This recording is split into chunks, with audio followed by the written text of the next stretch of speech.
Monsieur Bebiano, merci d'accorder un moment pour une interview. Donc, vous avez commencé la première étape des soins cette semaine.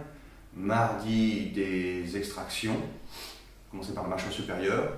Ça a été relativement douloureux et après ça a été enchaîné sur dose d'extraction pour la mâchoire inférieure, donc hier. Aujourd'hui, on est jeudi. Alors, racontez un petit peu comment ça s'est passé au départ.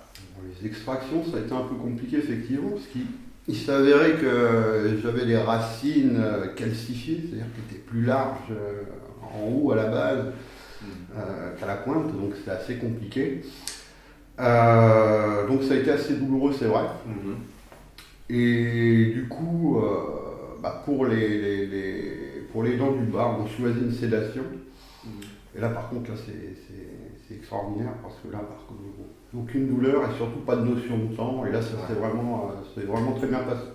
Mais post-opératoire, ça s'est bien passé, même pour le haut. D'accord, donc mardi, les extractions qui étaient douloureuses, donc la décision a été prise de ne pas faire mais de proposer donc l'anesthésie par sédation. Et ça se passe comment cette anesthésie par sédation? C'est une intraveineuse fine en plus, qu'on vous met dans la main. Vous sentez la piqûre fait mal parce que les piqûres... Même pas, non.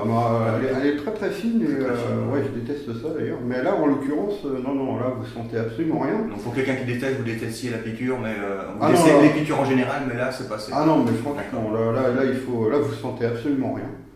Et puis, alors ce qui est étonnant, c'est qu'on est quand même conscient, il y a une conscience, mais une sorte de flou artistique qui fait que vous perdez un petit peu la notion du temps, tout en voyant un petit peu ce qui se passe. C'est assez particulier. Ouais. Enfin, le premier réflexe que j'ai eu quand le docteur m'a dit que c'était fini, j'ai dit déjà. C'est étonnant. C'est ça, parce qu'on n'a pas la notion du temps. Donc, et quand on fait la piqûre intraveineuse, donc, que l'anesthésiste qui est présent tout au long de l'intervention envoie la médication, il se passe combien de temps avant qu'on s'endorme? C'est 10 secondes, 10 minutes C'est très rapide, et on ne s'endort pas.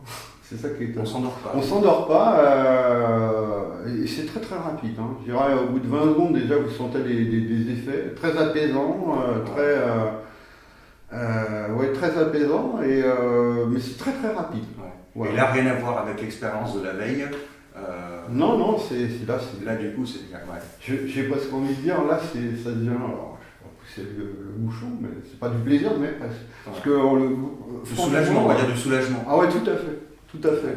C'est qu'est-ce que vous avez eu 22 extractions. 22 extractions, ouais. 22 extractions, dont 4 compliquées, puisqu'il y avait les foyers infectieux, ce qui a aussi été un des soucis. Et aujourd'hui, vous allez comment après 22 extractions?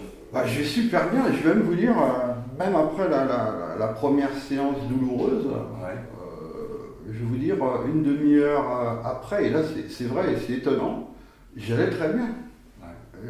J'ai pas eu vraiment de douleur post-opératoire, vraiment pas. C'est étonnant ça d'ailleurs, ça m'a un peu étonné. Donc non, on se sent très très bien après. Parce que j'avais peur suite à l'extraction, je m'étais dit mince, j'espère que les jours prochains vont pas du même acabit, mais non. Donc le mardi les extractions du haut, le mercredi les extractions du bas, et aujourd'hui il vous a posé la prothèse, c'est aujourd'hui ou mercredi on a refait des empreintes là pour la prothèse, parce que c'était pas parfait. Et donc bon, là on va se revoir cet après-midi, on va refaire les essais. D'accord. Voilà. D'accord. Donc oui, c'est surprenant que dès le lendemain, en fait, tout rentre dans l'ordre. Un petit peu, très légèrement de gonflement. Les gonflements, j'avais un abcès, j'ai envie de vous dire, les gonflements, je les avais avant l'extraction. Il y a un abcès qui vous a fait carrément ce bleu que vous avez à l'œil. Absolument, ici. Ça peut être un soulagement quand on a des gros soucis dentaires. J'entends parfois les patients qui ont vraiment des dents beaucoup infectées, côté très infectées, et après les extractions, en fait, c'est ouf, ils ressentent un soulagement de leur corps d'avoir enlevé le matériel. Il y a une grosse appréhension, psychologiquement, avant de décider de passer, de franchir le pas, ça se fait un petit peu bizarre. Psychologiquement, on a du mal, mais comme vous dites, aujourd'hui, c'est plus qu'un soulagement. Ah ouais, ouais, vraiment, vraiment, vraiment, vraiment. Puis bon, en plus de ça, quand on a, c'est important aussi, on a quand même une équipe qui vous entoure et qui est très, très, très empathique. Et, enfin, moi, je suis sensible à ça, donc c'est important pour moi. Et ouais, l'ensemble fait qu'au bout du compte, non, on ne regrette surtout pas, au contraire. Hein. On s'occupe bien de nous. Ah oui, oui, ah, oui, on s'occupe bien de moi. Puis il y a intérêt parce que je ne suis pas facile, spécialement. Très bien, bah écoutez, merci pour ce retour d'information un peu sur l'anesthésie par sédation. Donc je pense que c'est vrai que vous le conseilleriez quelqu'un Ah oui, je l'obligerai presque. D'accord. Et puis ben, on se revoit, ça sera la suite, c'est dans 4 mois. Ouais, 4 mois. Ouais. 4 mois environ pour la pose d'implant. Absolument. D'accord, très bien. Eh bien, merci encore et puis bonne cotation et on se revoit pour la suite. Au revoir, monsieur Gaviano. Merci beaucoup.